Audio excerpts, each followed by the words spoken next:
wa syukurillah wassalatu wassalamu ala sayyidina Rasulillah Muhammad ibn Abdullah wa ala alihi wa sahbihi wa man walah. Wala haula wala quwwata illa billahil aliyyil azim. Amma ba'd. Alhamdulillah, puja dan puji syukur kehadirat Allah Subhanahu wa taala. Di dalam kesempatan malam hari ini Allah Subhanahu wa taala gerakkan hati kita semua sehingga kita melangkahkan kaki kita, mengayunkan tangan kita, hadir di tempat yang paling mulia di muka bumi Allah Subhanahu wa taala, di dalam perkumpulan yang mulia bersama orang-orang yang dikehendaki oleh Allah menjadi orang-orang yang mulia insyaallah, dan kelak kita akan dikumpulkan bersama pimpinan orang-orang yang mulia Rasulullah sallallahu alaihi wasallam di dalam surga firdausnya bersama keluarganya dan para sahabatnya. Amin ya rabbal alamin. Salawat dan salam kepada Rasulullah sallallahu alaihi wasallam serta keluarga dan sahabat-sahabatnya. Yang pertama dan utama, kami ingin menyampaikan salam taklim kami kepada segenap para alim, para ulama, ustaz-ustazah, khususnya yang hadir bersama kami di malam hari ini, Al-Ustaz Zulkarnain Umar. Semoga Allah Subhanahu wa taala panjangkan umur beliau di dalam keadaan taat kepada Allah Subhanahu wa taala, disehatkan jasmani dan rohaninya. Amin ya rabbal alamin. Juga kepada seluruh anak keturunan Nabi Muhammad sallallahu alaihi wasallam, para habaib, para syarifah yang hadir bersama kita di malam hari ini. Semoga kita kelak akan dikumpulkan bersama datuknya mereka. Amin ya rabbal alamin. Juga terkhusus kepada segenap pengurus Masjid Ubudiyah. Semoga apa yang mereka lakukan di malam hari ini, apa yang mereka niatkan, apa yang mereka cita-citakan, Allah sampaikan hajat-hajatnya mereka semua. Allah mudahkan mereka semua di dalam urusannya. Amin ya rabbal alamin. Alhamdulillah, juga kami ingin menyampaikan salam takdim kepada segenap tokoh yang hadir, tokoh adat, tokoh masyarakat, juga kepada segenap pejabat pemerintahan baik sipil maupun militer, terutama kepada yang hadir bersama kita insyaallah bapak-bapak RT kalau hadir, dan juga segenap tokoh-tokoh yang lain termasuk tokoh pakaian, tokoh baju, tokoh besi, tokoh bangunan. Semoga mereka semua disampaikan hajat-hajatnya oleh Allah Subhanahu wa taala. Amin. Ma'asyiral hadirin wal hadirat rahimani wa rahimakumullah. Kita berkumpul di bulan yang mulia, bulan haram, bulan Rajab, yakni bulan yang dimana jika kita beribadah di bulan ini, maka ganjaran yang kita terima akan berlipat-lipat. Begitu pula orang yang bermaksiat di bulan-bulan haram ini juga dosanya berlipat-lipat.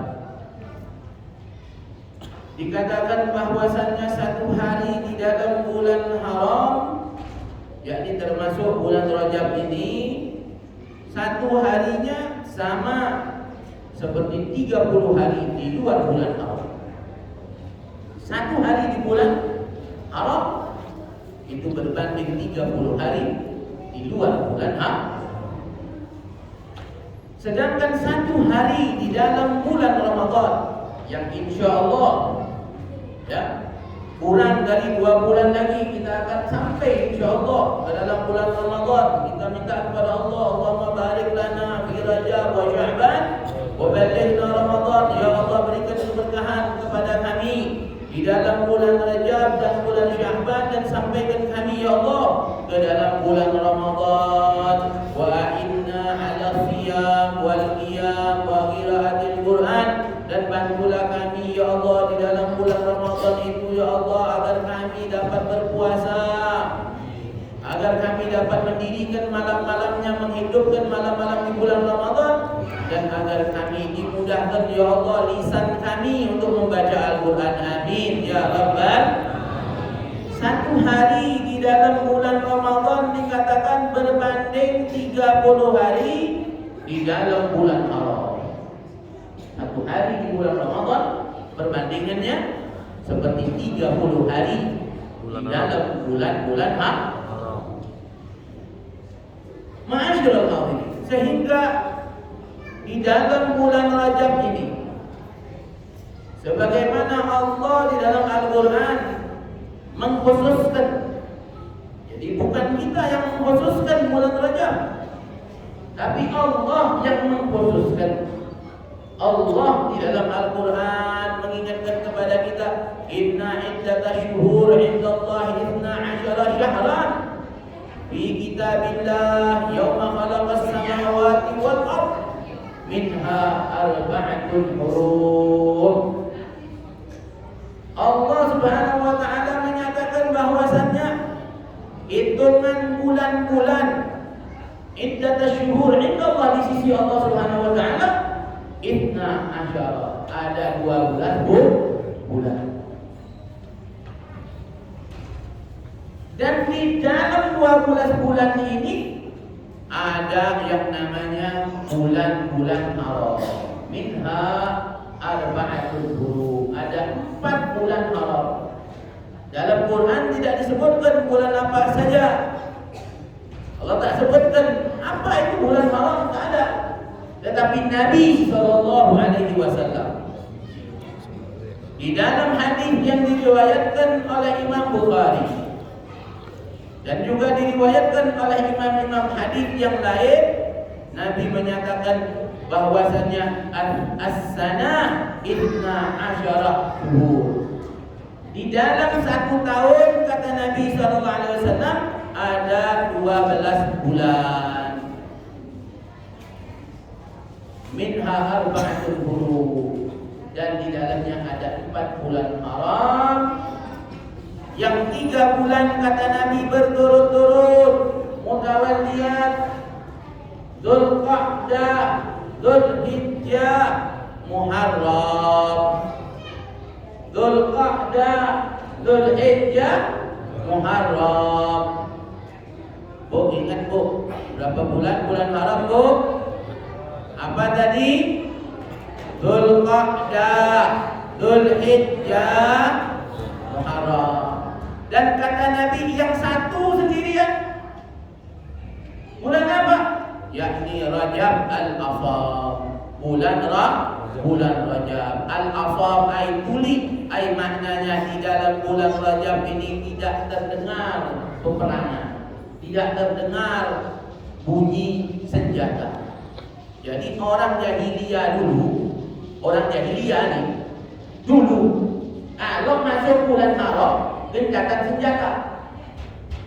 Dulu orang jahiliyah mereka menghormati bulan haram, ya.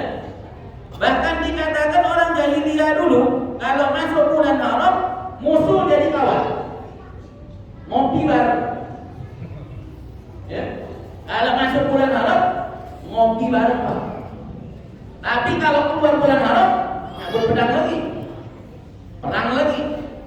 Itu luar biasa mereka, ya.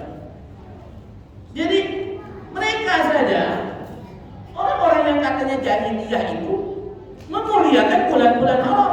Nah, jangan sampai kita yang katanya sudah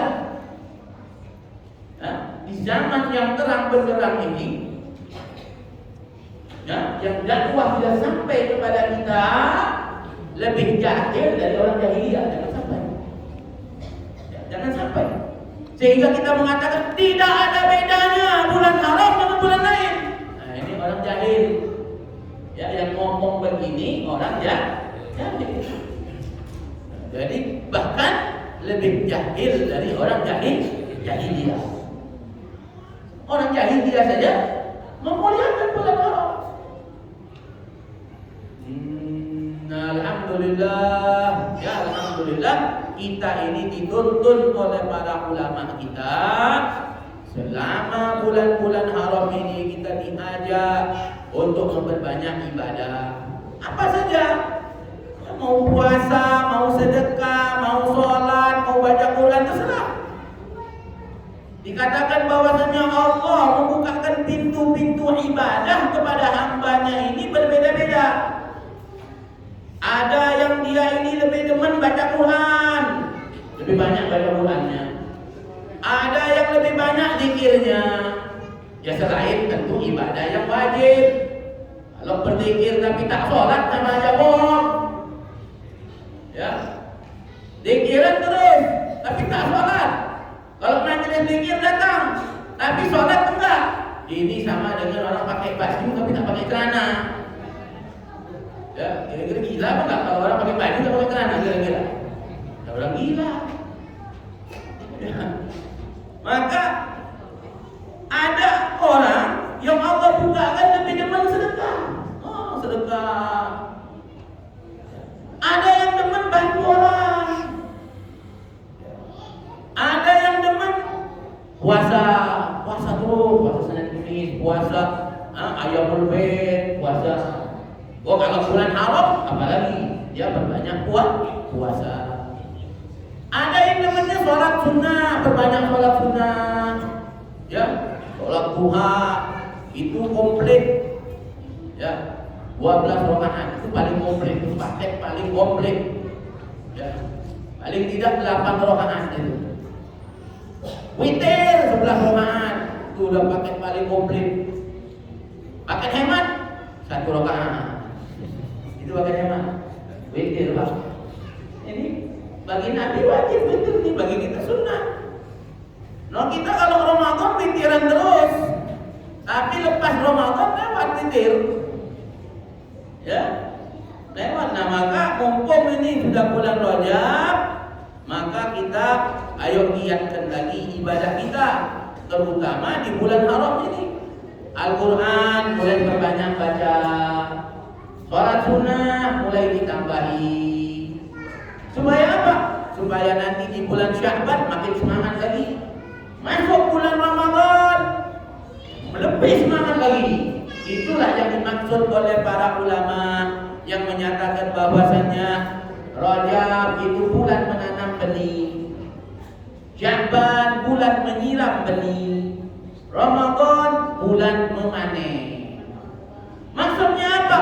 Maksudnya benih-benih ibadah itu mulai ditanamkan dari bulan Rajab. Quran mulai dibuka lagi, Pak. Yang selama ini sudah berdebu bersihkan. Ya. Sholat-sholat sunnah mulai ditambah. Terutama sholat witir. Witir ini kalau tak sanggup mau bangun malam, ya, atau mau mengerjakannya sebelum subuh, maka kerjakanlah selepas sholat isya. Ya, minimal 3 rakaat. Jangan pakai hemat tadi itu, rakaat itu. Ya, boleh-boleh aja, boleh sah-sah, tapi jangan pula terlalu hemat paket tuh. Makan aja kita mau lauk, mau 2, mau 3. Tapi kalau untuk urusan rohaninya kita mau yang hemat-hemat.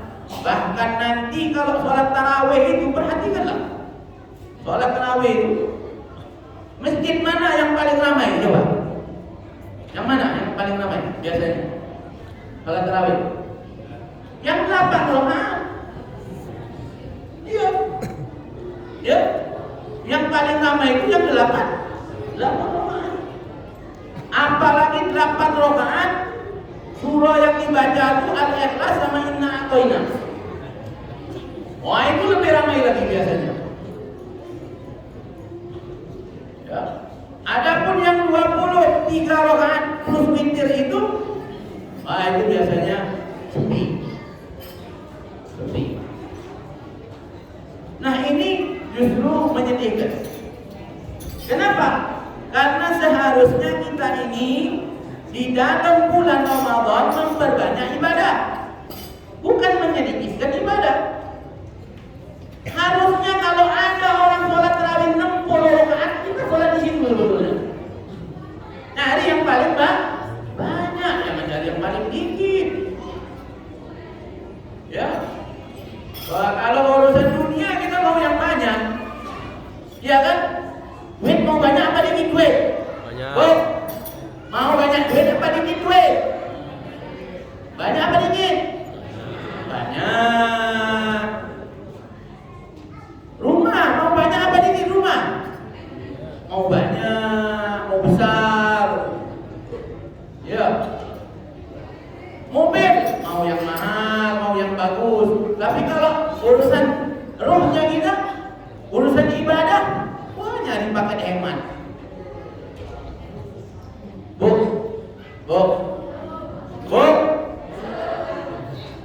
Di Mekah itu sholat tarawihnya 8 rakaat apa 20 rakaat, Bu? Di Mekah sholat tarawihnya 20 apa 8? Tahu dari mana? Sudah pernah ke sana? Alhamdulillah. Kalau yang belum ke sana tahu dari mana?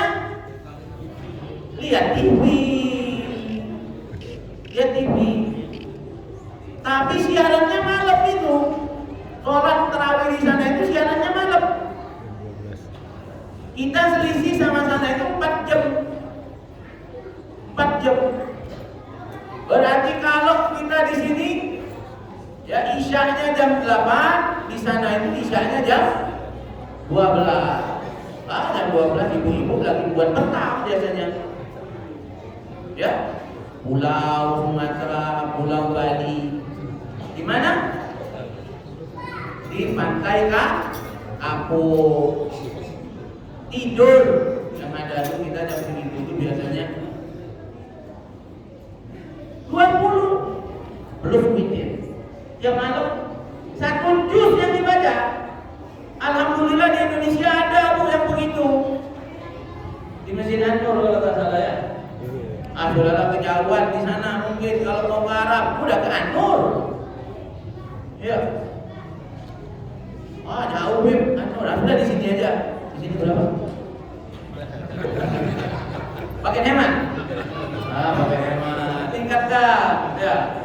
Jangan pakai hemat terus tiap tahun, naikkan sedikit. Ya. Kalau ngomong dalil, sudahlah, nanti kepanjangan. Pokoknya yang 20 itu lebih kuat dalilnya, min haitsu dalil. Ya. Dari sisi dalil 20 rakaat itu lebih kuat. Ya. Bahkan di negeri Yaman, di Hadramaut khususnya, itu sholat tarawih dibikin jamnya beda-beda masjidnya. Beda-beda. Ada yang lepas isya langsung sholat tarawih. Ada yang sholat tarawihnya jam 10 malam. Ada yang sholat tarawihnya jam 12 malam. Ada yang jam 2 malam. Beda-beda. Sehingga orang di sana itu bisa sholat tarawih dalam 1 malam bisa 3 kali. Bid'ah nggak kira-kira itu? Bid'ah nggak? Bid'ah kata orang Indonesia. Yang suka bid'ah kan? Bid'ah. Mana ada Nabi sholat sebanyak itu? Dasar jahil. Dia tak tahu Imam Ali Zainal Abidin, cicitnya Nabi SAW yang dikenal dengan as-sajjad itu, yang ahli sujud itu, dalam riwayat sholatnya 1000 rakaat sunnahnya tiap hari. Tiap hari. Al-Imam Abu Hanifah, ya, penggagas mazhab Hanafi, di dalam riwayat hidupnya beliau sebelum buka toko, beliau ini pedagang. Ya, dulu imam-imam dulu itu kaya-kaya pedagang. Beliau sebelum buka toko itu sholat sunnah di dalam tokonya 200 rakaat. Sholat apa itu? Bid'ah. Kalau kata orang sedang bid'ah ada bilang. Padahal Nabi nyatakan as-shalah khairu mawdu'in, sholat itu sebaik-baik pekerjaan. Kalau kalian mampu, kata Nabi, berbanyaklah. Kalau tidak mampu ya sudah sedikit aja. Nah, ma'asyiral hadirin, di bulan Muharram ini ayo kita tingkatkan ibadah kita. Di bulan Rajab ini kita tingkatkan ibadah kita. Supaya nanti bulan Sya'ban itu lebih meningkat. Jadi disiram di bulan Sya'ban itu maknanya adalah meningkat lagi. Jadi kalau bibit itu ditanam, ya biji ditanam, disiram, nanti tumbuh dia. Nah, bulan Ramadan dipanen. Bulan Ramadan insya Allah kita semangat di dalam ibadah kepada Allah. Amin. Ya Rabbal. Nah, kalau yang nunggu bulan Ramadan dulu baru mau semangat, itu ibarat mesin lambat dipanaskan, Pak. Mesin itu kalau pagi kalau dipanaskan nanti jalannya itu langsam. Oh begini. Oh nanti naik ya, speednya bisa meningkat. Oh begini. Jadi bisa wes begitu kan. Tapi kalau yang nunggu Ramadan biasanya wes 10 hari pertama wes habis itu. Ya. Wes. Kenapa? Bahkan sampai di akhir Ramadan nanti tinggal imam sama tiang biasanya. Jamaahnya mana? Pindah itikaf di mana? Di Ramayana. Itikafnya di Ramayana sambil nunggu diskonan. Apalagi mak-mak, tapi bukan mak-mak di sini, di sana Bu.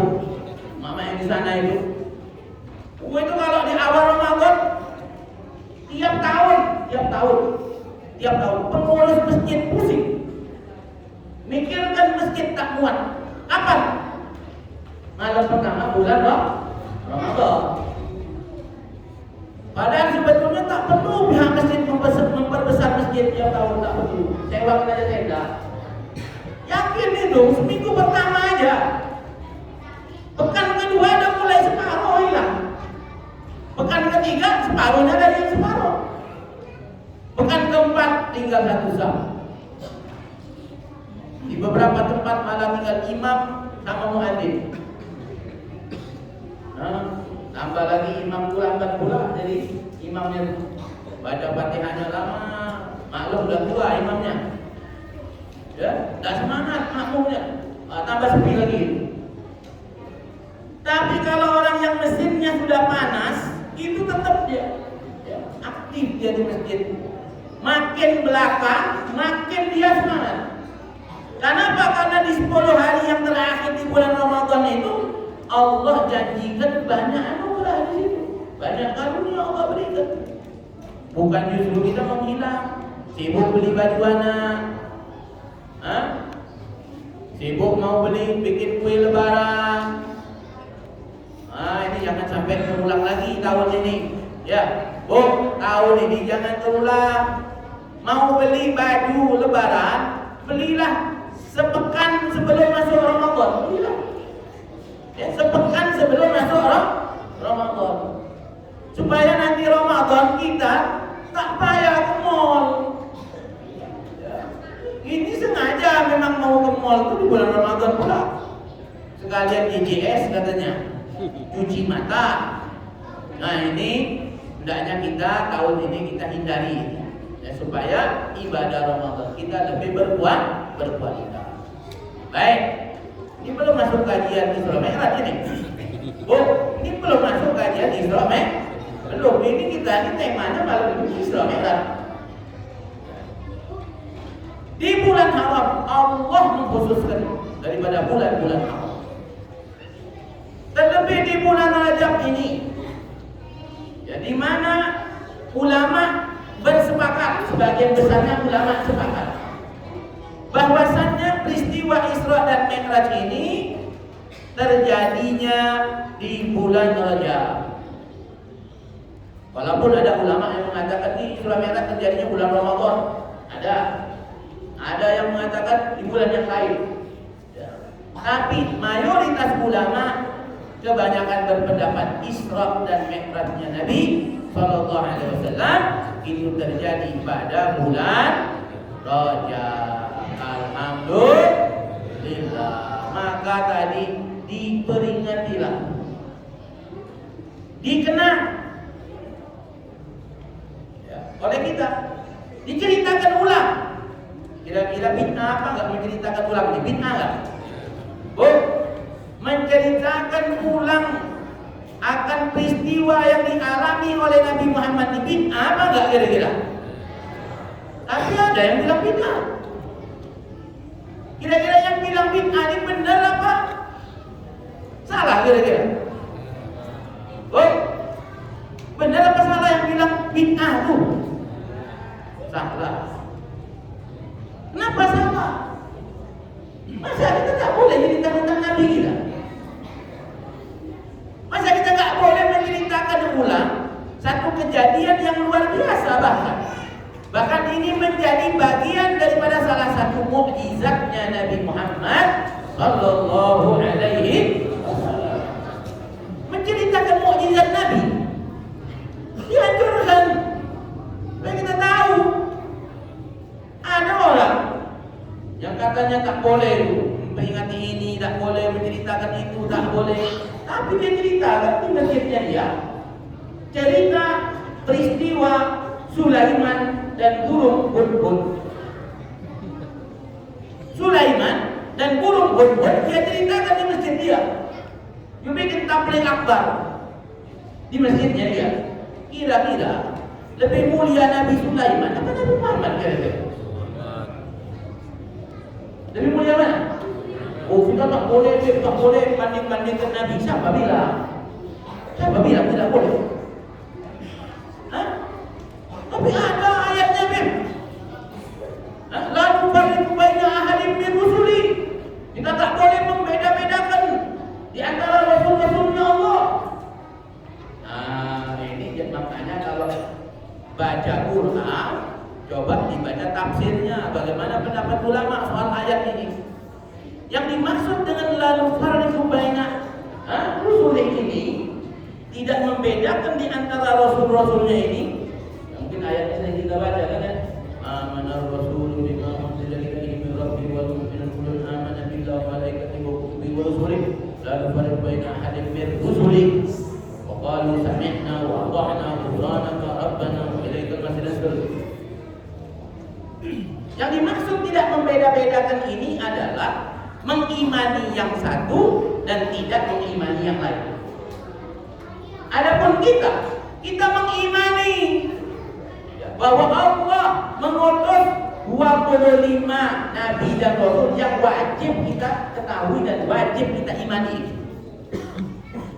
Adapun orang lain kan enggak. Orang Yahudi iman pada Nabi Musa, tapi tak iman pada Nabi Muhammad, tak iman pada Nabi Isa.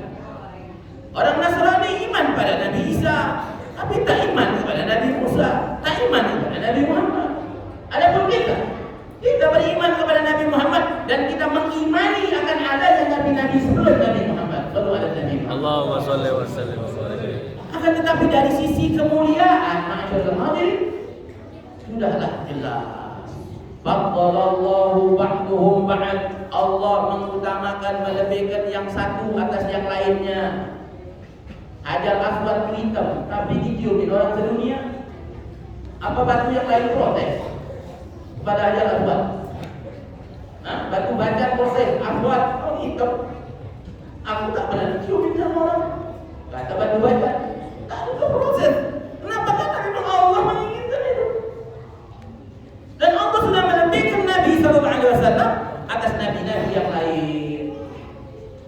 Makanya Nabi itu disebut Habibullah, kekasihnya Musa, Kalimullah, Isa, Ruhullah, Ibrahim, Khalilullah, Nabi Muhammad SAW, Habibullah, kekasihnya Allah shallu ala Nabi Muhammad. Nabi Musa kepengen jumpa Allah. Nabi Isa kepengen tahu bagaimana Allah menghidupkan makhluk ini. Adapun Nabi Muhammad sallallahu alaihi wasallam diinginkan oleh Allah Subhanahu wa taala. Nabi Musa kepengen jumpa Allah tak sanggup. Tapi Nabi Muhammad sallallahu alaihi wasallam diinginkan Allah untuk jumpa dengan Allah. Mana yang lebih mulia? Yang ingin apa diinginkan? Diinginkan. Kita kepengen jumpa pejabat. Kita kepengen jumpa pejabat. Mana yang lebih hebat? Pejabat kepengen jumpa kita, apa kita kepengen jumpa pejabat? Pejabat mau jumpa kita. Maka yang sering-sering jumpa pejabat itu tak mulia makanya. Apalagi kalau mereka para ulama. Ya. Kalau para ulama jangan sering-sering main tempat pejabat. Tapi pejabat itu suruh datang ke tempat kita. Ya. Ma'asyiral hadirin wal hadirat rahimani wa rahimakumullah. Maka Nabi sallallahu alaihi wasallam dimuliakan oleh Allah karena diinginkan oleh Allah berjumpa dengan Allah. Dan ulama sebagian besar mereka bersepakat bahwa itu terjadi pada bulan Rajab. Dan Nabi sallallahu alaihi wasallam melaksanakan Isra dan Mi'rajnya itu dengan ruh dan jasadnya. Dengan ruh dan jasadnya, dan ini wajib kita imani. Ada memang riwayat tentang peristiwa Isra dan Mi'raj ini itu tidak kurang, ada 20 riwayat yang menceritakan tentang peristiwa Isra dan Mi'raj. Dari riwayat-riwayat ini ada yang menyebutkan bahwa Nabi itu Isra Mi'raj hanya mimpi saja, dalam mimpi. Ada lagi yang berpendapat bahwa Nabi itu Isra Mi'raj hanya rohnya saja. Tapi pendapat yang paling kuat adalah pendapat yang menyatakan bahwasanya Nabi SAW melaksanakan peristiwa Isra dan Mi'raj itu dengan ruh dan jasadnya. Namun para ulama ketika mendapati riwayat-riwayat yang berbeda ini, maka para ulama tidak membenturkan riwayat, tapi justru menyatukan riwayat. Maka riwayat-riwayat yang menerangkan Nabi Isra dan Mi'raj itu di dalam mimpi dikatakan, kata ulama, bisa jadi benar di awal-awalnya. Ya, di awal-awalnya. Jadi Nabi itu sudah diperjalankan di dalam mimpinya dulu. Supaya apa? Supaya tidak terkejut. Supaya tidak terkejut. Jadi perjalanan di dalam mimpi itu adalah sama dengan perjalanan ruh. An-naum nisbul naum. Tidur itu sebagian dari kemana? Orang kalau dia tidur, itu ruhnya bisa jalan-jalan. Ya, pernah apa tidur jalan-jalan ke Amerika, ya kan? Jalan-jalan ke Mekah, ada yang haji, tawaf malah, tawaf, sholat dia, baca Quran dia, dalam tidur. Beda kan alamnya ini sama alam nyata? Alam tidur sama nggak dengan alam nyata? Beda. Maka Nabi diperjalankan di dalam tidurnya. Namun setelah itu Nabi SAW benar-benar mengalami peristiwa Isra dan Mi'raj, diperjalankan dengan ruh dan jasadnya. Maka Allah di dalam surah Al-Isra itu membukanya dengan Subhanalladzi asra, Maha suci dan kenapa Allah buka dengan Subhanalladzi asra, Maha suci Allah dari orang-orang yang mengatakan mustahil. Maha suci Allah dari perkataan orang-orang yang mengatakan tak mungkin. Mana ada orang bisa pergi dari Masjidil Haram ke Masjidil Aqsa hanya dalam hitungan beberapa jam. Maka Allah buka dengan Subhanalladzi asra. Nabi ini diperjalankan Allah. Pak, Nabi diperjalankan Allah. Kalau jalan sendiri beda. Maka Nabi menyebutkan asra, diperjalankan. Allah menerangkan di dalam ayat ini asra, Nabi ini diperjalankan. Kalau diperjalankan beda. Kita kalau jalan sendiri dari Pekanbaru ke Kerinci itu paling tidak 2 jam atau 2 jam setengah, tergantung injak gas, kan begitu. Tapi kalau ente ikut ana yang bawa mobil, insya Allah 45 menit sampai Pangkalan Kerinci, Pak. Karena yang bawa ana paling tidak itu injak 100 itu, ya, sampai Kerinci itu 45 menit. Karena ente penumpang, ente ikut aja kan. Karena ada yang berjalan kan ente, ya, ada yang memperjalankan kan Anda. Begitu pula dengan Nabi SAW. Yang memperjalankan Nabi adalah Allah Subhanahu wa ta'ala. Subhanalladzi asra bi 'abdihi. Ini Allah terangkan lagi, tegaskan lagi, bi 'abdihi. Makna hamba itu tentu mengandung 2 hal, yakni ada jasad, ada ruh, itu namanya hamba. Kalau ada jasad saja tidak ada ruh, namanya mayit. Kalau ada ruh saja tidak ada jasad, namanya hantu. Bu, ada jasad tidak ada ruh, namanya mayat. Mayat. Ada ruh, tidak ada jasad, namanya hantu. Kalau hamba ini ada ruh dan jasad. Hamba. Maka Allah terangkan bi 'abdihi. Ya, bi 'abdihi. Maka tertolaklah yang tadi mengatakan Nabi cuma ruhnya saja. Ya, ruhnya saja. Jadi kalau yang mengatakan ruh saja ini bukan Ahlussunnah wal Jamaah. Jadi pendapat Ahlussunnah wal Jamaah, Nabi SAW melaksanakan Isra dan Mi'raj dengan ruh dan jasadnya. Kalau ada yang mengatakan Nabi hanya Isra dan Mi'raj dengan ruhnya saja, maka itu pendapat bukan pendapat Ahlussunnah wal Jamaah, tapi itu pendapat Mu'tazilah. Kita Ahlussunnah wal Jamaah, maka kita mengimani bahwa Nabi Isra dan Mi'raj dengan ruh dan jasadnya. Ini harus kita imani ini. Bi 'abdihi. Maka Nabi ini sudah disebut Allah dengan hamba. Nabi SAW ini tidak pernah bantah kalau diperintah Allah, sam'an wa ta'an. Maka orang kalau disebut hamba Allah dia taat. Kita ni kita ni hamba Allah apa makhluk Allah? Kita ni sekarang ni hamba apa makhluk? Pak, kita ni hamba Allah apa makhluk Allah? Kita ni makhluk Allah. Apa kita jadi hamba Allah?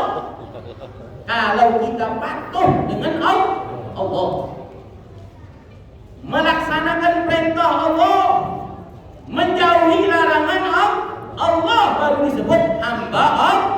Makanya kalau nyumbang tak usah kepedean nyebut hamba Allah, itu terlalu pede, ya kan? Banyak kan kalau yang nyumbang biasanya tulis hamba Allah 20.000 biasanya. Ya, itu kalau hamba Allah itu biasanya 20.000. Kalau ditulis nama biasanya 200.000 atau 2 juta. Kalau yang tadi 20.000, tulisnya pula hamba Allah. Benar apa hamba Allah? Hah? Kok pede sekali begitu? Aku hamba Allah. Mana hamba Allah? Apa kita sudah benar-benar melaksanakan perintah Allah? Benar kita sudah menghindari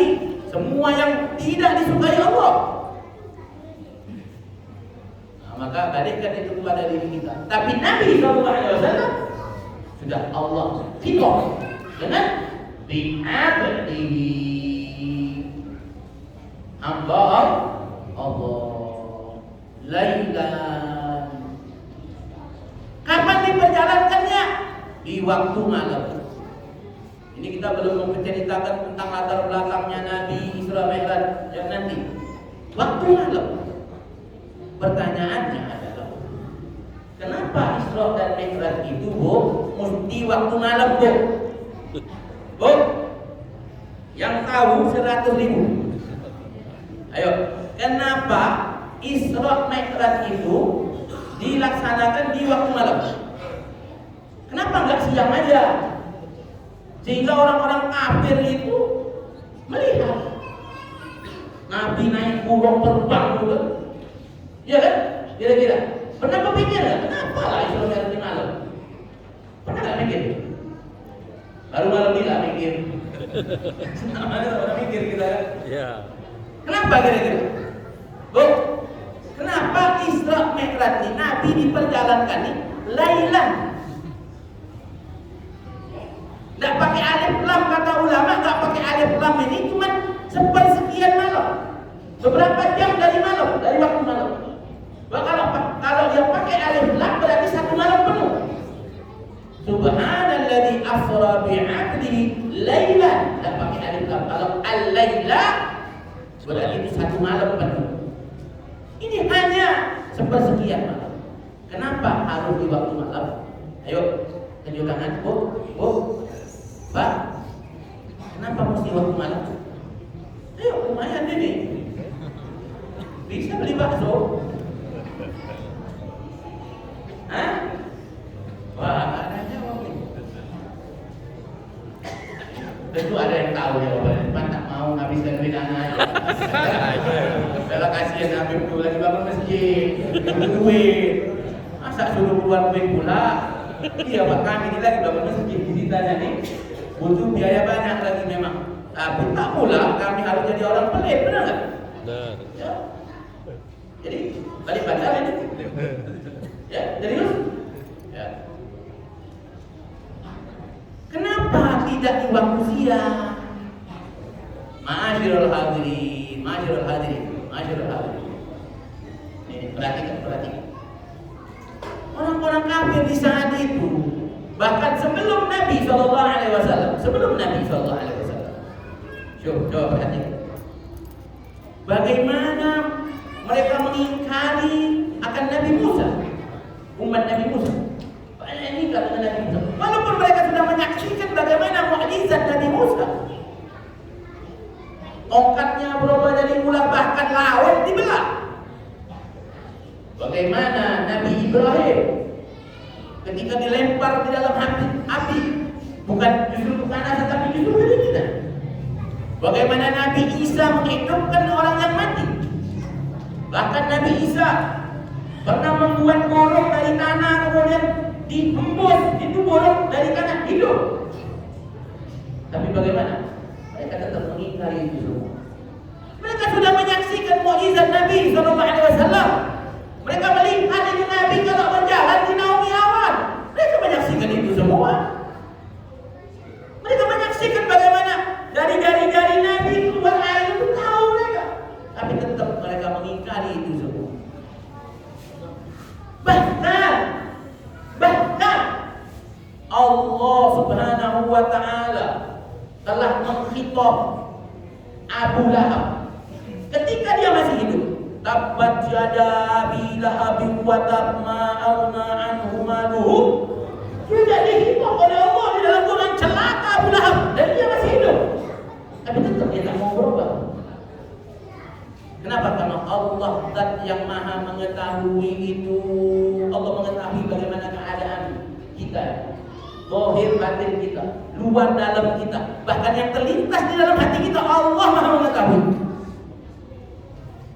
Maka Allah dan yang menciptakan kita itu tahu. Kalaupun Isra dan Mi'raj ini dilakukan di waktu siang, mereka tetap akan mengingkari Nabi SAW.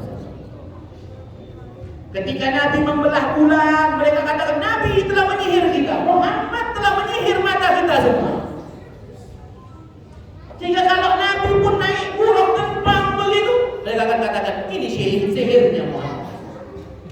Maka Allah Subhanahu wa taala, Zat yang maha kuasa, maha mengetahui itu, Allah tidak perjalankan Nabi di waktu silam. Karena kalau diperjalankan di waktu silam, mereka pun akan mengingkari. Itu hikmah yang pertama. Adapun hikmah yang kedua, kenapa Allah berjalankan ini di waktu malam sehingga tidak banyak orang yang menyaksikan itu? Ini adalah salah satu bentuk ujian keimanan, ma'asyiral hadirin. Ahasiban nas ayyutraku ayyaqulu amanna wa hum la yuftanun? Apakah akan kami biarkan, kata Allah, orang-orang itu mengatakan kami beriman dan mereka tidak diuji? Orang yang beriman itu pasti diuji oleh Allah. Ya. Tapi orang yang beriman ini ketika diuji oleh Allah, maka ini di dalam rangka menaikkan kelas keimanannya, di dalam rangka menguatkan keimanannya. Dan Allah menginginkan menguji orang-orang yang hidup bersama Nabi di saat itu, yang mengaku beriman kepada Nabi Muhammad SAW, diuji oleh Allah. Ketika besok Nabi pulang dari peristiwa Isra dan Mi'raj itu, Nabi menceritakan di hadapan orang-orang, termasuk sahabat-sahabat sebagian yang sudah beriman itu. Nabi ceritakan, tadi malam aku berjalan, diperjalankan. Tadi malam aku pergi kemana? Subhanalladzi asra bi'abdihi lailan minal masjidil haram ilal masjidil aqsa. Itu namanya Isra. Apa yang dimaksud Isra?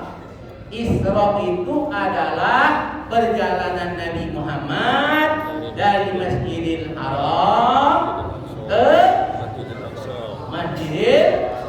Kalau Mi'raj dari Masjidil Aqsa. Siapa yang tahu kalau Mi'raj? Tahu? Tahu? Mi'raj. Tahu? Apa Mi'raj? Perjalanan Nabi dari, ayo, siapa yang tahu? Mi'raj. 20.000 Mi'raj. Ada yang tahu? Mi'raj. Apa, naik ke mana? Naik ke atap? Hah? Naik ke mana? Atas mana? Sampai mana? Ya atas juga atas. Enggak atas juga. Minal Masjidil Aqsa, perjalanan Nabi dari Masjidil Aqsa ke Sidratul Muntaha. Di mana Sidratul Muntaha? Di atas langit yang ke-7. Di mana itu? Langit ke-7? Tahu lah, Beb. Kami juga belum pernah. Ada juga belum pernah ke langit masalahnya. Dari Masjidil Haram ke Masjidil Aqsa. Nabi ceritakan. Ketika Nabi ceritakan ini, sebagian sahabat, kalau sudah murtad tak sahabat lagi.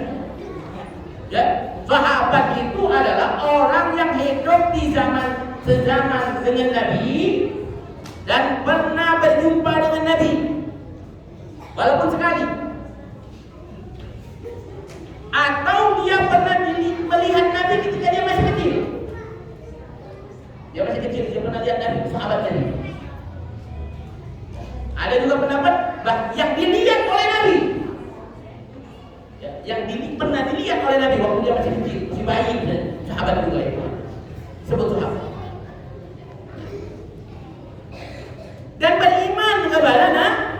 Kalau sudah tak beriman pada Nabi, maka tidak disebut sahabat.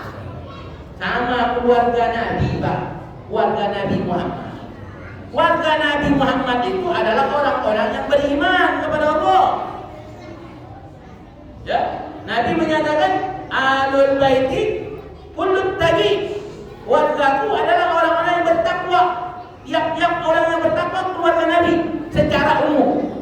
Jadi walaupun ada orang nasabnya nyambung kepada Nabi Muhammad, bin sampai Nabi, tapi dia tidak beriman kepada Allah, maka tidak disebut keluarga Nabi Muhammad. Selalu ada Nabi Muhammad. Jadi jangan disebut kalau dia sudah kafir, tak beriman pada Allah, jangan disebut keluarga Nabi, bukan keluarga Nabi sudah. Ya, bukan keluarga Nabi. Maka ketika Nabi ceritakan ini, sebagian mereka murtad. Ya. Tak masuk akal dia. Tak masuk akal. Masa iya? Tadi malam dia ke Masjidil Aqsa. Pada perjalanan kalau di saat itu naik onta 1 bulan. Kalau peristiwa Isra Mi'raj itu terjadi sekarang, masuk akal. Masuk akal nggak? Masuk akal, naik pesawat. Ya kan?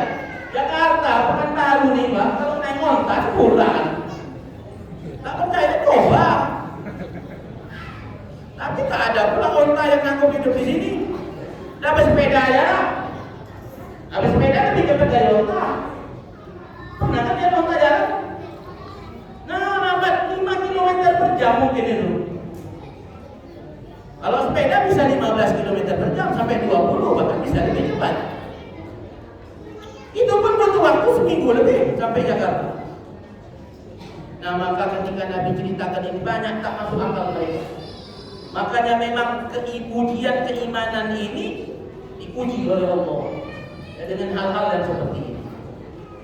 Dan tujuan Allah menguji orang-orang yang beriman di saat itu adalah untuk membersihkan orang-orang yang berada di sekeliling Nabi Muhammad SAW dari orang-orang yang imannya lemah. Karena ini adalah awal perjuangan Nabi SAW. Sebab kalau ada yang rusak, satu orang rusak bisa merusak yang lain.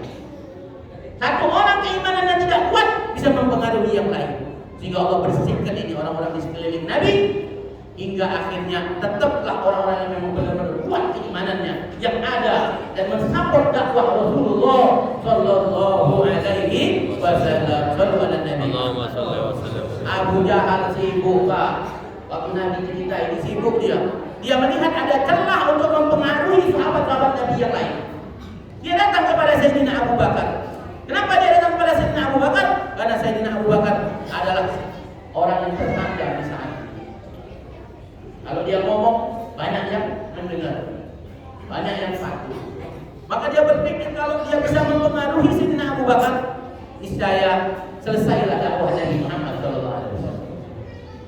Maka dia datang kepada Sayyidina Abu Bakar. Dia katakan, baik Abu Bakar, sohibah, awal kau ngomong tadi malam, dia pergi ke Masjidil Aqsa. Dan sekarang dia ada di sini sedang menceritakan perjalanan dia tadi malam. Oh, kata Sayyidina Abu Bakar, oh ya, siapa yang cerita? Sahibah Muhammad. Dia yang cerita. Kalau dia yang cerita, bagaimana aku tidak percaya dengan cerita dia? Sementara aku selama ini mengimani apa yang dia bawa yang dari langit itu. Masa aku tidak percaya? Dia hanya melakukan perjalanan di bumi. Yang dari langit saja turun, aku percaya. Kalau dia yang cerita, yang lebih dari itu aku percaya. Kata Sayyidina Abu Bakar radhiyallahu anhu. Maka Sayyidina Abu Bakar ini disebut dengan As-Siddiq. Kenapa? Karena dia membenarkan setiap apapun ucapan Nabi Muhammad sallallahu alaihi wasallam. Sallallahu Nabi Muhammad. Maka bersihlah orang-orang di sekeliling Nabi sallallahu alaihi wasallam. Pertanyaannya, kenapa peristiwa Isra dan Mi'raj itu dimulai dari kota Mekah? Dari Masjidil Haram, bukan dari kota Mekah, dari Masjidil Haram. Karena di dalam riwayat ketika peristiwa itu terjadi, Nabi SAW sedang tidur-tiduran di dekat Hijr Ismail. Didatangi oleh malaikat Jibril. Disitulah kisah dibelahnya dada Nabi SAW. Yang sebagian kita mengatakan hati Nabi dibersihkan. Ma'asyiral hadirin, bukan hati Nabi itu kotor mesti dibersihkan, bukan. Dalam riwayat hati dada Nabi ini dibelah setidaknya tidak kurang dari 3 kali pernah dada Nabi ini dibelah. Yang pertama ketika Nabi berumur 4 tahun, ketika masih diasuh oleh Halimatus Sa'diyah. Yang kedua, Nabi dibelah ketika awal pertama sekali menerima wahyu, ketika diangkat menjadi Rasul. Adapun hari yang ketiga, yakni ketika peristiwa Isra dan Mi'raj. Dibelah dada Nabi, dikeluarkan hati Nabi, dicuci, bahkan dicuci dengan air Zam-Zam dalam riwayat. Kemudian diisi hati Nabi ini di dalam dada Nabi, diisi dengan apa? Dengan ilmu dan hikmah. Jadi sebelum Nabi melakukan perjalanan ini diisi dada. Kalau orang sekarang diisi ilmu tebal, kan? Mau kemana? Mau demo? Biar ini isi kebal dulu. Oh, BD kan begitu ya? Dan Nabi diisi dengan hikmah, diisi dengan cahaya, diisi dengan nur. Nur ada nur, cahaya di atas cahaya. Jadi yang dibersihkan dari dada Nabi ini apa? Apa dalam dada Nabi, di dalam hati Nabi ada penyakit sombong? Mustahil. Apa di dalam hati Nabi ada sifat hasud? Gak ada. Apa ada sifat riya? Gak ada. Jadi yang dibersihkan apa dari hati Nabi? Hah? Yang dibersihkan dari dalam hati Nabi itu adalah bagian terkecil dari kasih sayang yang merupakan haddus syaitan. Apa makna haddus syaitan? Bagian kasih sayang ini kalau tidak dibersihkan, maka iblis merasa masih akan mendapatkan ampunan dari Allah melalui Nabi Muhammad. Sallallahu alaihi wasallam. Allahumma shalli wa sallim. Wa ma arsalnaka illa rahmatan lil alamin. Tidaklah engkau diutus melainkan untuk rahmat bagi seluruh alam. Diri Nabi ini semuanya rahmat, gak ada yang kotor di dalam hati Nabi. Jadi yang diambil ini adalah bagian rahmat, yang kalau tidak dibersihkan ini rahmat ini, maka iblis akan merasa dia masih punya kesempatan untuk mendapatkan ampunan dari Allah. Jadi bukan hati Nabi kotor. Ini jangan sampai salah, ya. Gak ada hati Nabi kotoran, gak ada. Bahkan darah Nabi saja suci. Darah kita najis, darah Nabi itu suci. Bagaimana sahabat ada yang minum darah kandungnya Nabi, darah bekas bekamnya Nabi Sallallahu Alaihi Wasallam? Apa Nabi haramkan? Ya, kenapa? Karena darah Nabi itu suci. Bahkan Nabi menyatakan darah yang bercampur dengan darah aku tidak akan disentuh oleh api nerakanya Allah. Sallallahu alaihi Nabi Muhammad. Ma'asyiral hadirin. Ternyata kenapa dimulai dari Mekah? Karena Mekah ini adalah masjid pertama sekali yang ada di muka bumi. Tuh.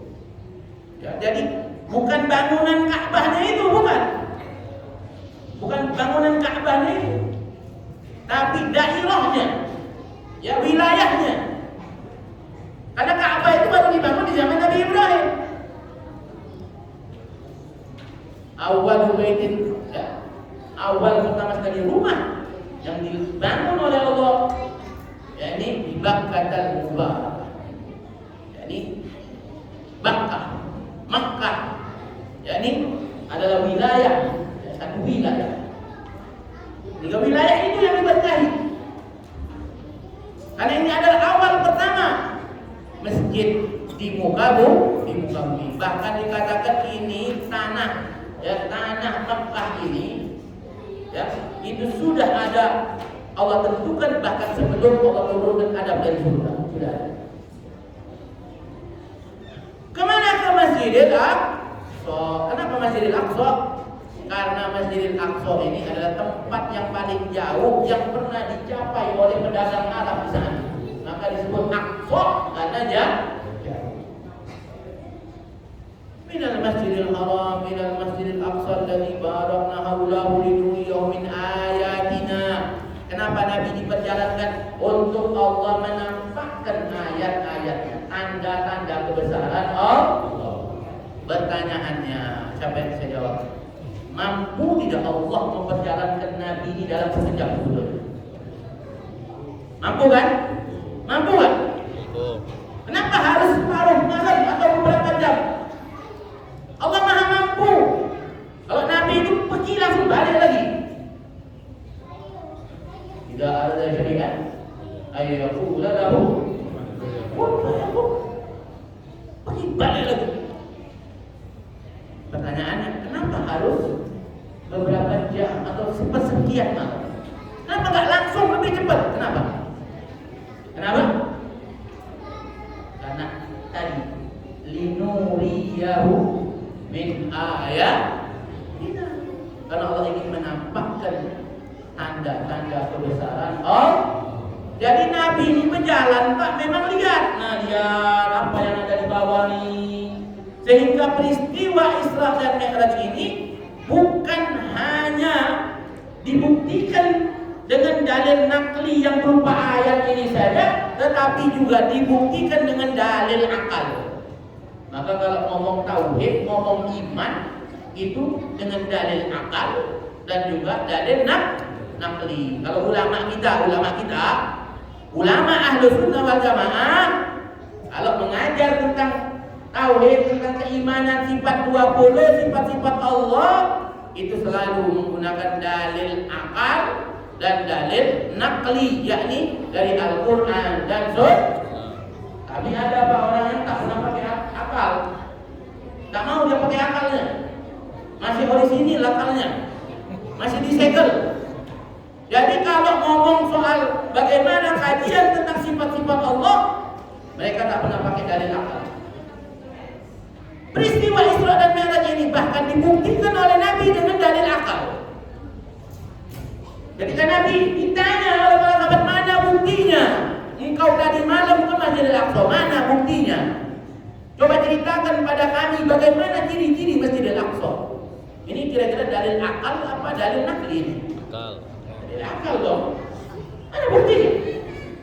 Kan dilihat. Oh, Nabi ceritakan begini Masjidil Aqsa, begini. Nabi ceritakan seingatnya aja. Sampai datang malaikat Jibril, dibawakan ke hadapan Nabi gambaran daripada Masjidil Aqsa. Bahkan Nabi bisa mengetahui berapa jumlah pintu. Nabi itu. Tapi masih tak beriman juga. Nah, inilah bahwa iman ini adalah anugerah dari Allah. Maka syukuri kita ini beriman kepada Allah. Bahkan Nabi ceritakan, kata Nabi, ketika Nabi ditanya, apakah engkau melihat serombongan kafilah kami yang datang menuju kemari? Nabi memang melihat ada serombongan kafilah yang lagi berjalan menuju ke Makkah. Kata Nabi, iya, aku melihat. Dan di depannya dipimpin oleh onta berwarna hitam, kata Nabi. Jadi rombongan kafilah ini dipimpin, bagian depannya onta warna hitam. Dan beberapa hari lagi dia akan sampai, kata Nabi SAW. Ketika Nabi ceritakan begitu, beberapa hari kemudian mereka tunggu-tunggu di depan pintu masuk Mekah. Mereka tunggu, rombongan tak datang sampai siang hari. Sampai akhirnya ada orang yang mengatakan, sudah datang. Memang benar. Mereka lihat rombongan ini, benar rombongan ini dipimpin di barisan paling depannya onta yang berwarna hitam. Sallallahu alaihi wasallam. Tapi tetap mereka juga tidak berjalan. Masyarul hadirin, begitulah peristiwa Isra-nya Nabi SAW. Hingga banyak hal yang Nabi alami, termasuk daripada kemuliaan yang Allah berikan kepada Nabi Muhammad SAW, di mana Nabi menjadi imam sholat bagi para nabi dan rasul. Nabi jadi imam sholat. Ada yang mikir, gimana caranya Nabi ini jadi imam sholat nabi dan rasul, sementara nabi dan rasul yang lain udah pada meninggal. Dia ukur pakai akal dia ukur pakai akal dia. Apa susahnya bagi Allah? Untuk menghidupkan yang mati, sementara yang tidak ada saja Allah bisa mengadakannya, apalagi sekedar untuk menghidupkan yang sudah ada. Nabi Isa saja bisa menghidupkan orang mati, apalagi Allah dan yang menciptakan itu. Maka Nabi diberikan kemuliaan menjadi imam sholat bagi nabi-nabi. Ini menunjukkan kemuliaan Nabi Muhammad. Masyaallah. Begitulah cerita kisah Nabi SAW. Nabi berjalan dengan ruh dan jasadnya terjadi pertentangan, terjadi perdebatan. Sebab kalau Nabi ini cuma mimpi, Isra Mi'raj ini kalau cuma mimpi, kira-kira bakal ada keributan? Bakal ada kegaduhan enggak? Anak nih cerita nih misalnya nih, besok nih lupa. Anak bilang, tadi malam anak mimpi jalan-jalan ke Amerika, lepas itu ke Arab, tawaf 7 kali, tidur di hotel ini, ngobrol sama si Fulan, kira-kira ada nggak yang bakal nentang ngomongan anak? Ada nggak kira-kira? Ada yang mau meributkan mimpi anak? Hanya orang gila yang mau meributkan mimpi. Namanya mimpi. Kalau mimpi tak mungkin jadi kegaduhan. Kalau mimpi tak mungkin ada peningkaran. Maka peristiwa Isra dan Mi'raj ini birruh wal jasad, dengan ruh dan jasadnya Nabi Muhammad sallallahu alaihi wasallam. Sallallahu alaihi wasallam. Naik buruk Pak, naik buruk. Ubah buruk. Bu, pernah lihat buruk, Bu? Buruk nih, Bu. Buruk itu digambarkan, itu tunggangan, hewan tunggangan. Lebih kecil dari kuda, lebih besar dari keledai. Ya. Cepat. Barqun al-barqin, seperti kilat. Dia kalau melangkah itu sejauh mata memandang. Berapa cepat tadi? Cepat sekali. Kalau kita naik burung itu, lepas daging kita nih, rontok semua. Iya. Pernah lihat si Komeng? Naik Yamaha itu, iya kan? Ini naik Yamaha kenceng kan? Sampai sobek-sobek itu bajunya, celananya sobek-sobek Komeng. Di iklannya itu, saking kencengnya. Bayangkan kalau si Komeng ini naik burung. Wah, itu habis pulang-pulangnya lepas. Kenapa? Kenceng sekali. Nabi sallallahu alaihi wasallam tidak apa-apa. Disinilah menunjukkan betapa kuatnya jasad Rasulullah SAW. Maka dalam riwayat disebutkan kekuatan Nabi sallallahu alaihi wasallam itu berbanding 30 orang. Nabi punya kekuatan fisik itu berbanding 30 orang yang paling kuat. Kuat dari Rasulullah sallallahu alaihi. Jadi jangan bayangkan Nabi kita tuh letoy, lemes. Nabi kita nih semangat. Jadi umat Nabi ini semangat. Nabi cerdas, kita mesti cerdas. Nabi semangat, kita mesti semangat. Bagaimana ibadah Nabi? Sampai kakinya bengkak, padahal Nabi itu orang yang paling kuat. Tapi ibadahnya juga kuat. Walhasil dari Masjidil Aqsa banyak kisah-kisah Nabi ditampakkan oleh Allah. Dari Masjidil Aqsa Nabi diperjalankan ke Sidratul Muntaha, melewati langit pertama, langit kedua, langit ketiga, sampai langit ketujuh, ditemani oleh malaikat Jibril. Sampai di langit ketujuh, malaikat Jibril nyerah. Aku tak bisa lagi hidup di sana. Kalau aku melangkah sekali saja aku bisa terbakar, kata malaikat Jibril. Nah, inilah menunjukkan betapa Rasulullah SAW satu-satunya manusia yang pernah mencapai Sidratul Muntaha. Sallallahu alaihi wasallam. Nabi yang lain tidak ada. Di sini menunjukkan keistimewaan Nabi Muhammad Sallallahu alaihi wasallam. Maka kalau ada orang ngomong, Nabi Muhammad sama aja dengan Nabi yang lain, kan sama-sama Nabi. Bahlul murakkab ini orang. Bahlul murakkab. Bodohnya kelewatan. Ya, bodohnya kelewatan. Dari sisi mukjizat saja sudah beda. Mukjizat. Nabi Musa ketika memukulkan tongkatnya ke batu, keluar mata air, 12 mata air. Kata para ulama, biasa aja. Karena memang batu, tanah bisa keluar air. Tapi Nabi Muhammad SAW keluar air dari jari-jari. Ada yang jarinya keluar air sih? Ada. Kalau sakit jantung, Keringat basah. ya keringatan terus. Tapi bukan itu. Ini air yang keluar dari jari-jari Nabi bisa memenuhi kebutuhan wudhu 80 sahabat. 80 sahabat wudhu dari air yang keluar dari jari jemari Nabi. Kalau tanah mengeluarkan air biasa. Ya. Nabi Isa menghidupkan orang mati biasa. Kenapa sudah pernah hidup? Sudah pernah hidup. Nabi Pak, Nabi. Batu dipanggil Nabi, datang hidup batu. Lalu ada Nabi Muhammad. Batu Nabi panggil, batu. Datang dan mengucapkan syahadat di hadapan Nabi sallallahu alaihi wasallam. Lalu ada Nabi Muhammad. Ini benda mati hidup. Ini mukjizat Nabi sallallahu alaihi wasallam. Lalu ada Nabi Muhammad. Sampailah Nabi sallallahu alaihi wasallam berjumpa dengan Allah.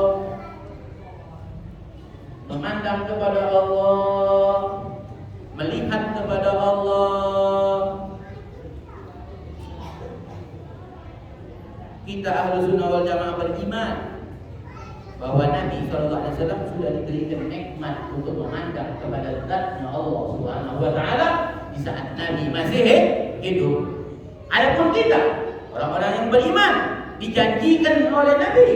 Bahkan Allah di dalam Al-Quran menyebutkan bahwa salah satu daripada, bahkan ini adalah nikmat yang terbesar yang akan diterima oleh penduduk surga. Wujuhu yawmaidin nadhirah ila rabbiha nadhirah. Nikmat yang paling besar dari penduduk surga adalah memandang kepada Allah Subhanahu wa ta'ala. Maka nikmat ini sudah diberikan terlebih dahulu kepada Nabi Muhammad SAW. Hanya ulama beda pendapat, apakah Nabi memandang Allah dengan mata zahirnya atau dengan mata batinnya. Menurut Ibnu Abbas, Nabi melihat dengan mata zahirnya. Karena ini kenikmatan yang diberikan oleh Allah kepada Rasulullah sallallahu alaihi wasallam. Sallu ala Nabi Muhammad. Kenapa Allah berikan nikmat ini? Karena Nabi di saat itu dalam keadaan sedih, sehingga Nabi ini diajak Allah, diperjalankan oleh Allah. Kita kalau anak kita nangis, anak kita sedih, kita ajak jalan-jalan kan? Iya kan? Lihat ini, supaya nggak sedih lah. Begitu pula Allah Subhanahu wa taala ketika Nabi SAW ditinggalkan wafat oleh orang-orang yang dicintainya. Nabi ditinggalkan wafat oleh paman yang selalu membela dia. Nabi ditinggalkan wafat oleh istri yang selama ini mensupport dakwahnya dia. Nabi sedih. Maka tahun itu disebutlah Amul Huzn, tahun kesedihan. Allah tak ingin kekasihnya ini sedih. Allah perjalankan. Allah berikan nikmat, hiburan kepada Rasulullah sallallahu alaihi wasallam. Hiburan mana lagi yang lebih nikmat, yang lebih besar dibandingkan berjumpa dengan yang dicintai? Allah adalah yang dicintai oleh Nabi Muhammad SAW. Diperjumpakan, Allah yang menghendaki untuk berjumpa dengan kekasihnya. Tapi pertanyaannya, apakah Allah di langit? Bu, Allah di mana, Bu? Bu, Allah di mana? Bahlul. Bilang sama yang nanya Allah di mana? Bahlul. Engkau di umurmu yang sekarang masih belum tahu Tuhan engkau di mana? Masih suka nanya-nanya Allah di mana? Bodoh. Bodoh. Yang bertanya Allah di mana? Bodoh.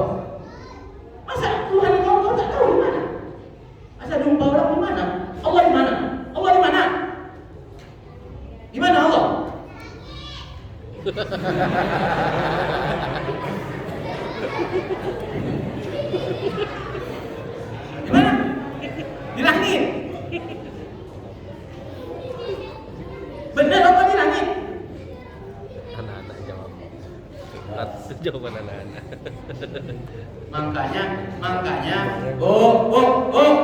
makanya hati-hati bu, sekarang ini hati-hati. Masuk ke anak sekolah hati-hati bang. Ya, akidah yang model begini ini sekarang menyebar. Ya. Akidah yang seperti ini sekarang lagi menyebar, khususnya di Pekanbaru. Bahkan di beberapa masjid ada tulisannya Allah di langit. Allah di mana? Anda tanya di sini di balik layar begini. Allah di mana? Allah di langit. Dari mana Allah di langit? Allah di arsy. Ada dalilnya, ada ayatnya. Apa yang beda? Banyak dalil, mesti belajar. Mesti belajar. Tapi itu nanti di perjalanan ke Sidratul Muntaha, berarti Allah di langit dong. Nabi Mi'rajnya ke sana. Kalau kita jumpa sama orang janjian di kedai kopi yang kita di kedai kopi. Allah tak butuh langit, Allah tak butuh arsy. Allah tak butuh itu semua, Allah tak butuh dengan makhluknya. Contoh nih Pak. Kita dulu waktu kecil bukan bikin rumah-rumahan, ya kan? Bikin ini, bikin gunung, macam-macam lah. Apa kita tinggal di situ? Hah? Kita bikin rumah-rumahan, kita tinggal di rumah-rumahan itu. Nah begitulah, itu untuk sekedar untuk mendekatkan pemahaman kita. Allah menciptakan ini semua, Allah ciptakan langit, Allah ciptakan arsy. Allah tak butuh untuk bertinggal di situ, tak butuh. Kalau Allah di arsy, di dalam hadis sahih setiap sepertiga malam Allah turun ke langit dunia. Mereka mengatakan Allah di langit. Kenapa? Karena langit ada tempat yang paling tinggi dan Allah bersifatan dengan Al-Ali, yang paling tinggi, Allah. Maka Allah di langit kata mereka. Pertanyaannya, di dalam hadis sahih bahwa Allah setiap sepertiga malam, setiap malam turun ke langit dunia. Kalau Allah turun ke langit dunia, pertanyaannya, arsy lebih tinggi dari Allah atau gimana? Tadi Allah di arsy. Sepertiga malam Allah turun. Berarti arsy di atas. Berarti di saat itu arsy lebih tinggi dari Allah. Mereka kalau diajak ngomong begitu bingung mulai. Iya juga ya. Oh enggak. Allah turun di sepertiga malam, tapi tetap di atas juga. Gimana caranya? Ini di atas, ini di bawah. Bisa nggak ini ada di atas juga di bawah? Allah Esa, Allah satu. Bisa nggak kira-kira? Ini dalam satu masa ada di sini dan ada di sini. Makanya kita Ahlus Sunnah wal Jamaah, ya, tidak seperti itu keimanan kita, masyaallah hadirin. Allah tak butuh tempat, Allah tak butuh arah, Allah tak butuh. Terus di mana Allah? Pertanyaannya kan begitu. Kita usah ditanya di mana Allah. Allah bisa berada di mana zatnya menghendaki untuk berada. Haknya Allah mau berada di mana? Kenapa kau yang sibuk ngurusin Allah? Kau urus saja diri kau. Tapi Allah ala arsy istawa, Allah di atas arsy istiwa, ala arsy istawa. Maka makna istiwa itu para ulama menyerahkan maknanya kepada Allah. Tapi ada orang yang mengatakan istiwa ini bersemayam. Nah ini yang bikin masalah.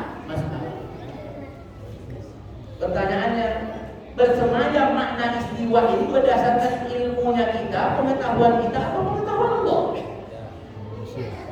Karena pengetahuan kita, pemahaman kita, maka ulama Ahlus Sunnah wal Jamaah menyerahkan maknanya. Hanya Allah yang mengetahui akan maknanya.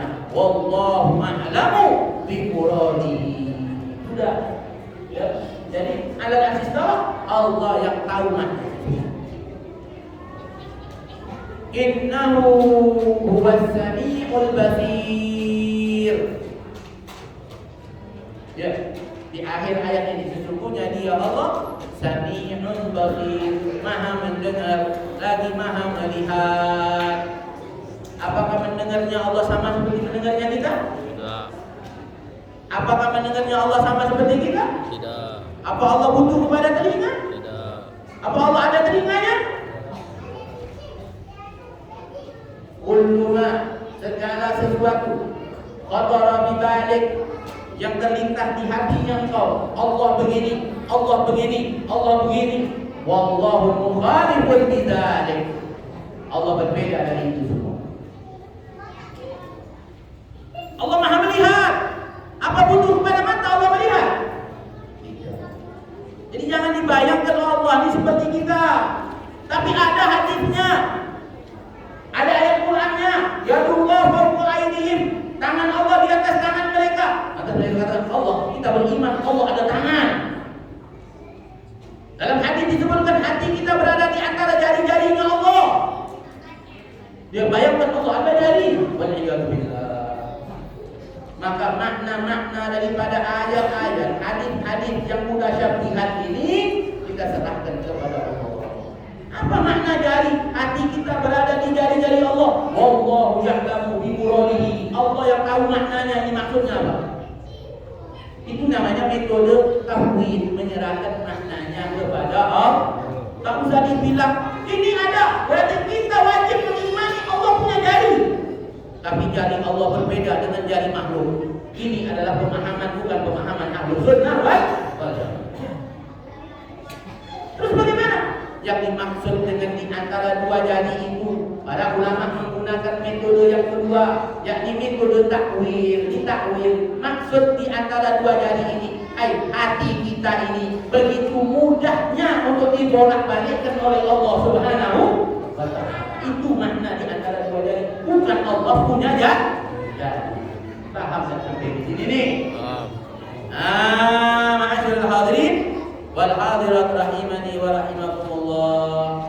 Nabi menerima perintah salat dari Allah sebanyak 50 waktu, bukan 50 rakaat. Kalau 50 rakaat insyaallah kita masih sanggup. Betul? Betul. Betul? Kalau 50 waktu sanggup? Ya. Anggap tak bu? Sholat 50 waktu sanggup? Kalau 50 rakaat insyaallah masih sah. Perintah Allah ini yang sampai kepada Nabi adalah sholat 50 waktu. Wah, kalau sholat 50 waktu tak sempat kita makan bakso. Tak sempat. Mau beli nasi kebuli dah sempat. Baru mau ini sholat. Baru sholat. Berarti setiap setengah jam kita sholat. Nah yang 5 waktu aja banyak yang bolong-bolong. Ya, subuh kesiangan. Ya, bahkan subuhnya itu sholinya dari berapa? Usolli sunatan subha, bukan subuhi lagi. Usolli fardhu subha, bukan usolli fardhu subhi. Kenapa usolli fardhu subha? Karena gabungan antara sholat subuh dan sholat duha. Subuhnya jam 8 jam 7. Jadi usolli fardhu subha. Asar kesibukan, zuhur kelupaan, maghrib kecapean, isya ketiduran. Nah, 5 waktu. Oh, kalau 50 waktu tak sholat kita niatnya. Ya. Wah, Nabi dapat 50 waktu. Nabi turun. Sami'na sam'an wa ata'an, ya Allah. Turun Nabi. Jumpa Nabi Musa di langit ke-6. Kalau turun lewat langit 7, langit 7 jumpa Nabi Ibrahim. Langit 8 jumpa langit ke-6 jumpa Nabi Musa. Nabi Musa tanya, apa yang kau dapat dari Allah? Allah perintahkan aku sholat 50 waktu. Kata Nabi Musa, tak bakalan umat engkau sanggup. Umat aku saja yang badannya besar-besar, umur panjang-panjang ini, tak sanggup sholat 2 waktu, apalagi 50 waktu. Kata Nabi Musa, minta keringanan kepada Allah. Akhirnya Nabi tanya malaikat Jibril, masih boleh enggak? Nabi ini malu. Mau minta keringanan malu. Karena Nabi ini hamba Allah. Apa yang diperintah Allah itu yang dikerjakan. demi kita, ma'asyiral hadirin. Demi umatnya. Demi umatnya Nabi bolak-balik. Kata malaikat Jibril, kalau kau mau hadap lagi pada Allah, silakan. Akhirnya Nabi balik lagi. Dalam diriwayatkan oleh Imam Bukhari, sampai 9 kali Nabi bolak-balik jumpa Allah. Ada yang protes. Masa iya Allah tak tahu kita ini umatnya tak sanggup, hamba-hambanya ini.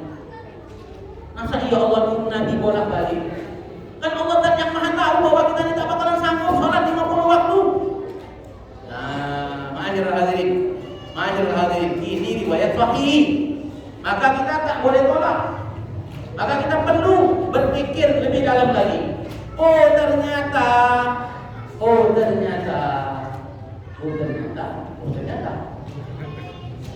Ternyata Allah ingin memberikan nikmat memandang kepada dia ini, kepada Nabi SAW. Sampai 9 kali. Luar biasa. Ini nikmat yang Allah berikan khusus kepada Nabi Muhammad SAW. Kata para ulama yang lain mengatakan ini karena Nabi Musa nikmat ketika memandang wajah Rasulullah SAW. Kita kalau lihat wajah orang yang asik, yang nikmat, enak. Berulang-ulang pengen mandang lama-lama. Akhirnya sampailah ini perintah sholat turun menjadi 5 waktu. Nah, 5 waktu. Maka jangan tak sholat. Kata para ulama, kenapa bolak-balik untuk memberikan pelajaran kepada kita umat Nabi Muhammad SAW agar ada rasa malu di dalam diri kita ini kalau kita tidak sholat. Maka jaga sholat kita. Sholli wa sallim daiman ala mada. Sholli wa sallim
akhir dari jam 10 jadilah ya sudah 1 jam lebih sedikit.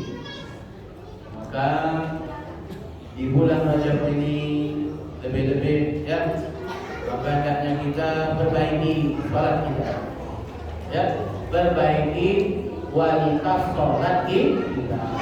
Khususnya di bulan Rajab, bulan diturunkannya perintah salat.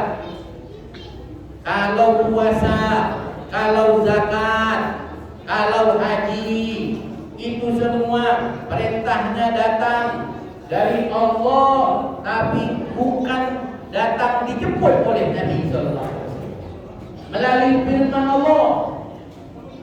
Tapi khusus ibadah salat, Nabi diperjalankan, dijemput oleh Nabi Muhammad sallallahu alaihi wasallam. Perintahnya langsung kepada Nabi Muhammad sallallahu alaihi wasallam.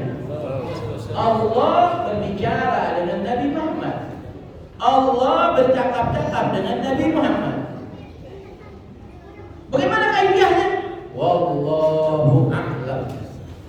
Bagaimana Allah berbicara dengan Nabi? Wallahu, hanya Allah yang mengetahuinya. Maka perintah salat ini langsung diterima oleh Nabi. Oleh karena itulah ma'asyiral hadirin, maka ketika seseorang sholat, itu hakikatnya dia sedang berhadapan dengan Allah Subhanahu wa ta'ala. Ketika seseorang sedang sholat, dia sedang bermunajat kepada Allah Subhanahu wa ta'ala. Ketika dia sedang sholat, dia sedang berbincang-bincang, bercakap-cakap dengan Allah Subhanahu wa ta'ala. Itulah kenapa dikatakan as-shalah mi'rajul mu'minin. Salat itu adalah mi'raj bagi orang-orang yang beriman.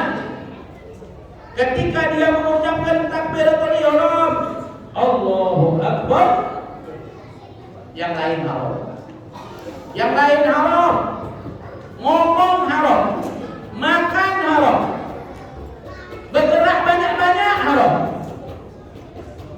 Selain ucapan yang sudah diajarkan oleh Nabi Muhammad sallallahu alaihi wasallam, maka perbaiki kualitas salat kita, ya, supaya salat kita bisa khusyuk, supaya salat kita bisa hudud.